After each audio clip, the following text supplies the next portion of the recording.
Assalamualaikum warahmatullahi wabarakatuh. Perkenalkan, nama saya Renaldi Octavian dengan NIM 8040190145 di kelas 04 PS6 mata kuliah Enterprise Information System. Kali ini saya akan mempresentasikan tugas saya mengenai BPMN dan UML. Baiklah, dalam UML ini saya mengambil judul tentang implementasi diagram UML, Unified Modeling Language, pada perancangan sistem informasi remunerasi dosen dengan database Oracle. Studi kasusnya di UIN Sumatera Selatan, Medan. Kemudian di sini ada pengertian UML, Unified Modeling System. Unified Modeling System adalah sebuah bahasa yang berdasarkan grafik atau gambar untuk memvisualisasikan, memspesifikasikan, membangun, dan pendokumentasian dari sebuah sistem pengembangan software berbasis OO, Object Oriented. UML sendiri juga memberikan standar penulisan sebuah sistem blueprint yang meliputi konsep bisnis proses, penulisan kelas-kelas dalam bahasa program yang spesifik, skema database, dan komponen-komponen yang diperlukan dalam sistem software. Diagram Unified Modeling Language UML menurut Siti Fatimah tahun 2015 antara lain adalah sebagai berikut. Yang pertama ada use case diagram. Use case menggambarkan external view dari sistem yang akan kita buat modelnya. Model use case dapat dijabarkan dalam diagram use case, tetapi perlu diingat diagram tidak identik dengan model karena model lebih luas dari diagram. Aktor yang bertanggung jawab dalam use case diagram yaitu administrator, dosen, dan asesor. Masing-masing menjelaskan tugas sesuai hak akses terhadap sistem. Diagram use case bisa dilihat pada gambar 1 berikut ini. Nah, di sini ada use case diagramnya. Aktornya ada 3 yaitu administrator, dosen, dan asesor. Nah, di administrator ini dosen dapat mengakses sistem user, tahun, dosen, pendidikan, penelitian, pengabdian, penunjang. Kemudian dosen dalam sistem dapat mengakses dosen, pendidikan, penelitian, pengabdian, penunjang. Kemudian ada asesor. Asesor dapat mengakses sistem dosen, pendidikan, penelitian, pengabdian, penunjang. Kemudian ada activity diagram. Diagram activity menunjukkan aktivitas sistem dan bentuk kumpulan aksi-aksi. Bagaimana masing-masing aksi tersebut dimulai, keputusan yang mungkin terjadi hingga berakhir aksi. Activity diagram juga dapat menggambarkan proses lebih dari satu aksi dalam waktu bersamaan. Diagram activity adalah aktivitas-aktivitas, objek, state, transisi state, dan event. Dengan kata lain, kegiatan diagram alur kerja menggambarkan perilaku sistem untuk aktivitas. Diagram activity gambar aktivitas user terdapat sebuah menu yang dibuat dalam sistem. Berikut salah satu aktivitas dosen terhadap sistem yang berhubungan dengan menu pendidikan. Di sini ada contoh gambar use case diagram, yang mana dosen dapat melihat daftar pendidikan, kemudian menambah data pendidikan, kemudian sistem memeriksa data tahun, melakukan validasi. Jika tervalidasi ya, maka lanjut ke proses memeriksa data dosen. Kemudian dilanjutkan lagi validasi, yang mana jika tidak, dia kembali ke proses menambahkan data pendidikan. Tapi jika dalam hal validasi dia ya, maka lanjut ke sistem simpan data, kemudian melihat data pendidikan, kemudian dosen edit data pendidik, kemudian masuk kembali ke sistem memeriksa data tahun, kemudian dilanjutkan lagi sebuah validasi, yang mana jika tervalidasi ya, maka lanjut ke memeriksa data dosen, kemudian lanjutkan lagi sebuah validasi, yang mana jika tidak, dia akan kembali ke edit data pendidik, tapi jika iya, maka lanjut ke simpan data, kemudian melihat data pendidik, dan selesai.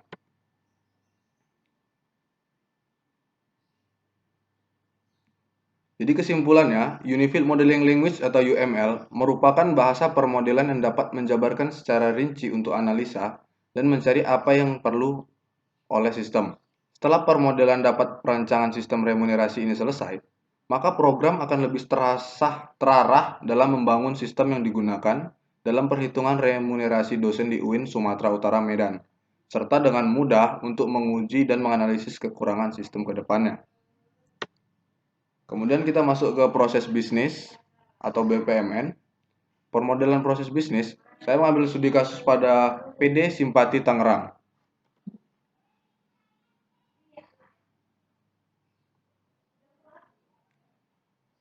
PD Simpati merupakan suatu proses di kota Sumedang yang bergerak dalam bidang jasa pembuatan produk hasil las. Produk yang dihasilkan yaitu pagar, tralis, kanopi, Henderson, rolling door, folding gate, dan aneka produk las lainnya sesuai dengan permintaan konsumen. Selain menghasilkan produk, hasil las perusahaan juga menyediakan dan melayani pemasangan konstruksi baja ringan. Bisnis jasa pengelasan semakin berkembang seiring dengan pertambahan penduduk dan percepatan pembangunan. Persaingan yang ketat pun terjadi di dunia bisnis ini. Semakin banyaknya perusahaan baru yang terjun ke dalam bisnis ini, menuntut PD Simpati untuk bisa memiliki keunggulan bersaing. Proses bisnis yang ada pada PD Simpati meliputi serangkaian aktivitas yang melibatkan beberapa fungsi bisnis dalam perusahaan. Kompleksitas proses bisnis yang ada sampai saat ini belum digambarkan dalam suatu permodelan, padahal identifikasi dan permodelan proses bisnis merupakan tahap awal dalam membangun keunggulan melalui proses bisnis.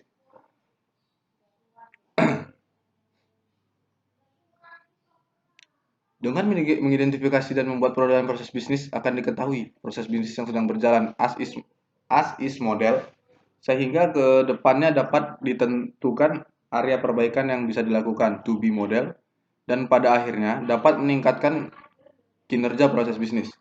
Salah satu proses bisnis inti pada PD Simpati adalah proses pemenuhan order. Nah, dengan melakukan permodelan pada proses bisnis tersebut, merupakan salah satu upaya dalam meningkatkan kinerja proses bisnis perusahaan. Berdasarkan latar belakang tersebut, maka perlu diidentifikasi proses bisnis yang ada pada PD Simpati, kemudian dibuat untuk permodelan proses bisnis pada PD Simpati sebagai langkah awal dalam menganalisis proses bisnisnya. Nah, penelitian hanya difokuskan pada pengidentifikasian proses bisnis inti dan pendukung pada PD Simpati. Sedangkan permodelan proses bisnis hanya dilakukan untuk proses pemenuhan order yang sedang berjalan, as is model, pada PD Simpati dengan membuat diagram proses bisnis menggunakan elemen-elemen dalam BPMN. Nah, proses bisnis. Menurut Paul Harmon, dalam bukunya Business Process Change, definisi proses bisnis dalam serangkaian aktivitas yang dilakukan oleh suatu bisnis, di mana mencakup inisiasi input, transformasi dari suatu informasi, dan menghasilkan output. Nah, output tersebut dapat bernilai bagi pelanggan bisnis atau market, dapat juga bernilai bagi proses yang lain dalam organisasi. Suatu proses bisnis dapat dipecah menjadi beberapa subproses yang masing-masing memiliki atribut sendiri yang berkontribusi untuk mencapai tujuan dari proses induknya. Subproses dapat dipecah lagi menjadi aktivitas, yaitu subproses terkecil yang dapat terdiri dari satu atau lebih langkah step yang harus dicantumkan dalam proses bisnis. Nah, di sini ada pengertian BPMN. BPMN atau Business Process Modeling Notation yaitu suatu metode pemodelan proses bisnis dan juga sebagai alat desain pada sistem yang berbasis pesan, message based. Tujuan utama dari BPMN adalah menyediakan notasi yang mudah digunakan dan bisa dimengerti oleh semua orang yang terlibat dalam bisnis. Notasi BPMN juga dirancang untuk sifat sistem berbasis layanan web, dapat dipetakan ke bahasa eksekusi bisnis berbasis XML dan BPEL4WS, Business Process Execute Language for Web Service, dan BPML, Business Process Modeling Language. Terdapat 4 kategori nih dari elemen-elemen dalam BPMN, yaitu yang pertama itu ada flow object. Dalam flow object itu ada event. Sebuah event dipresentasikan dengan lingkaran. Event dapat berupa start, intermediate, atau end. Di sini ada contoh gambarnya. Kemudian ada activities. Sebuah aktivitas dipresentasikan dengan persegi dengan sudut melingkar dan memperlihatkan pekerjaan yang harus dilakukan. Di sini bisa kita lihat ada contoh gambarnya juga. Kemudian ada gateways. Sebuah gateway dipresentasikan dengan bulat ketupat dan memperlihatkan pilihan yang berbeda. Nah, gateway juga menjelaskan mengenai pencabangan dan penggabungan dari path yang ada. Di sini ada contoh gambarnya. Kemudian yang kedua ada connecting object. Dalam connecting object tuh ada sequence flow. Sequence flow dipresentasikan dengan garis lurus dengan panah tertutup dan menjelaskan mengenai urutan aktivitas yang akan dijalankan. Ada contoh gambarnya lagi bisa kita lihat di sini. Kemudian ada message flow. Message flow dipresentasikan dengan garis putus-putus dan panah terbuka. Message flow menjelaskan pertukaran pesan yang sedang terjadi. Kemudian ada association. Association dipresentasikan dengan garis putus-putus. Association digunakan untuk mengasosiasikan sebuah artefak, data, maupun flow object. Kemudian yang ketiga ada swim lanes. Dalam swim lanes itu ada pool. Pool dipresentasikan dengan persegi besar yang di dalamnya dapat berisi flow object, connecting object, maupun artefak. Kemudian ada lane. Lane merupakan bagian lebih mendetail dari pool. Kemudian yang keempat ada artefak. Dalam artefak itu ada data objek. Nah, data objek itu digunakan untuk menjelaskan mengenai data yang dibutuhkan atau dihasilkan sebuah aktivitas. Di sini ada contoh gambar dari data objek. Kemudian ada grup. Grup dipresentasikan dalam persegi dengan sudut melingkar dan garis luar putus-putus. Grup untuk melakukan grouping aktivitas. Di sini seperti bisa kita lihat ada contoh gambarnya dalam PPT kita. Kemudian analisisnya, berdasarkan hasil interview dan observasi dapat diidentifikasikan proses bisnis inti dan proses bisnis pendukung pada PD simpati. Proses bisnis intinya yaitu ada pemasaran dan promosi, pemenuhan order dari pelanggan, pelayanan pelanggan. Kemudian ada proses pendukung. Nah, dalam proses pendukung itu ada pengolahan keuangan, financial management, pengelolaan pegawai, human resource management, pengembangan infrastruktur dan teknologi development. Nah, proses bisnis inti pada simpati melibatkan divisi pemasaran dan divisi produksi, sedangkan proses bisnis pendukung dilakukan oleh divisi keuangan. Proses bisnis inti pada PD simpati dipetakan sebagai berikut. Di sini ada contoh tabelnya. Proses bisnis inti pada PD simpati. Nah, proses bisnis inti pada PD simpati ini ada 3, yaitu pemasaran, pemenuhan order, dan layanan. Dalam pemasaran terbagi menjadi 2 lagi, yaitu penerimaan order dan pemasaran dan promosi. Kemudian pemenuhan order, dan pemenuhan order itu terbagi menjadi 4, yaitu pembelian raw material, desain produk, perakitan produk, pengiriman produk. Kemudian ada layanan pelanggan, dan layanan pelanggan itu terbagi menjadi 2, yaitu layanan purna jual dan komplain pelanggan. Salah satu proses bisnis inti yang krusial pada PD simpati adalah proses pemenuhan order. Proses bisnis ini sangat menentukan keberhasilan perusahaan. Proses pemenuhan order menjadi indikator utama dalam mengukur kinerja proses bisnis perusahaan. Terpenuhinya order pelanggan sesuai dengan permintaan pelanggan merupakan salah satu kunci keberhasilan perusahaan dalam memenuhi kepuasan pelanggan. Proses pemenuhan order merupakan suatu proses yang dipicu oleh adanya event, kejadian, bisnis, yaitu adanya pemesanan order dari pelanggan. Aktivitas-aktivitas dalam proses bisnis pemenuhan order yang sedang berjalan as is model pada PD simpati dipetakan dalam pembangunan proses bisnis level 2 menggunakan PNN digambarkan sebagai berikut.